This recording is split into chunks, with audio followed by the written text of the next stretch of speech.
Sawa ka na ba sa kalugihan sa iyong pagsasaka? Palagi na lang bang umuurong ang iyong ani? Pagod ka na ba kung anong mga ipa-apply mo sa iyong palayan at palagi na lang umuurong ang iyong ani? What's up mga ka-farmers, mga kalakbay natin dyan? Welcome back to my channel.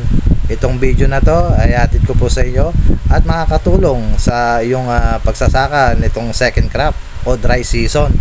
Kaya samahan nyo po ako dito sa aking paglalakbay kung saan ay dito po ay naani na itong bagong super hybrid na PHB 85 inbreed na variety na 322 at SL20 super hybrid rice. Kaya mamimili po kayo dito kung ano pong itatanim natin dito sa second crop. At ngayon samahan nyo po ako dito sa aking paglalakbay at napadaan ka na naman dito sa aking channel. I-subscribe mo na yan at i-hit ang notification bell para lagi kang updated sa mga bagong incoming videos ko. Tara, samahan nyo po ako mga ka-farmers, mga kalakbay natin yan dito sa Lakbay Farm Vlog.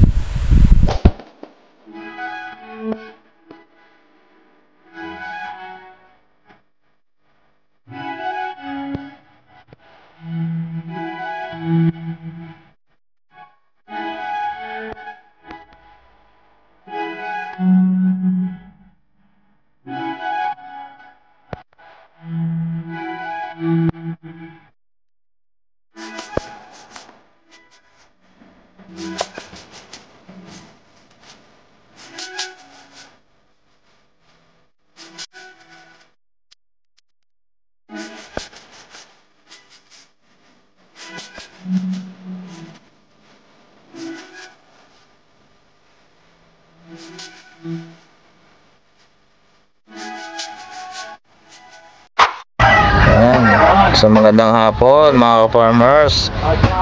Sa magandang hapon na pinagkaloob sa atin ng mga mahal nating Panginoon, no? So welcome back to my channel, no? Today's vlog at ihatid ko po sa inyo update po nitong itong naali na. Ito yung SL20, no?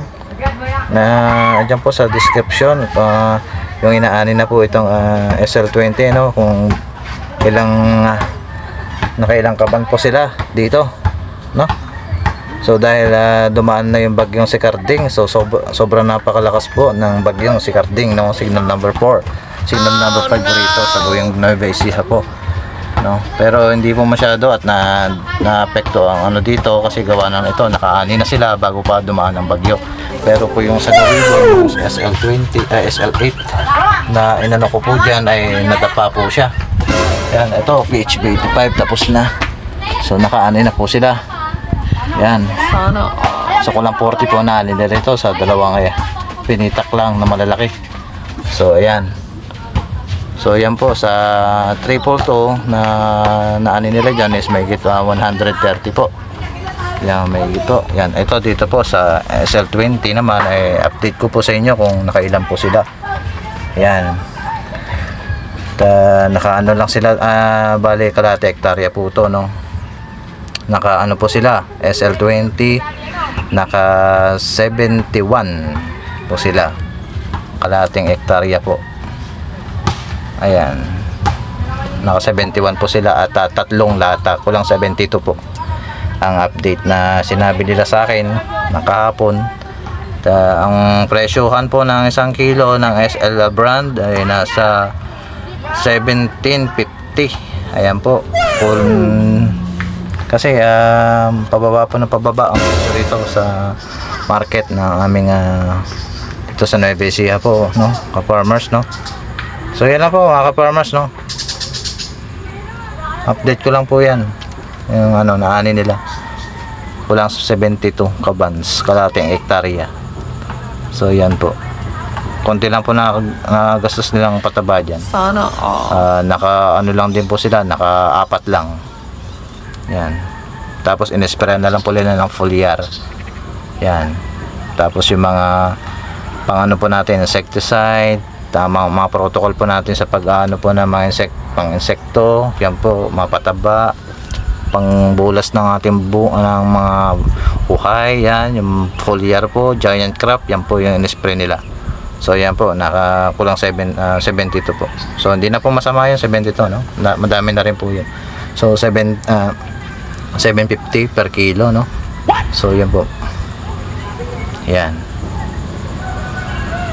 Yan po mga farmers, no? Yan lang po ang latest update ko dito sa Nueva Ecija, no? Sa SL20, no? Yan, naani na po yan. Yan, wala na po. So yan, mga ka-farmers, mga kalakbay, kung bago ka lang sa aking YouTube channel, huwag kalimutan mag-subscribe, pahit na rin ang notification bell, no? Para sa mga bagong uploads sa susunod nating videos. Yan po, magandang hapon mga ka-farmers, no?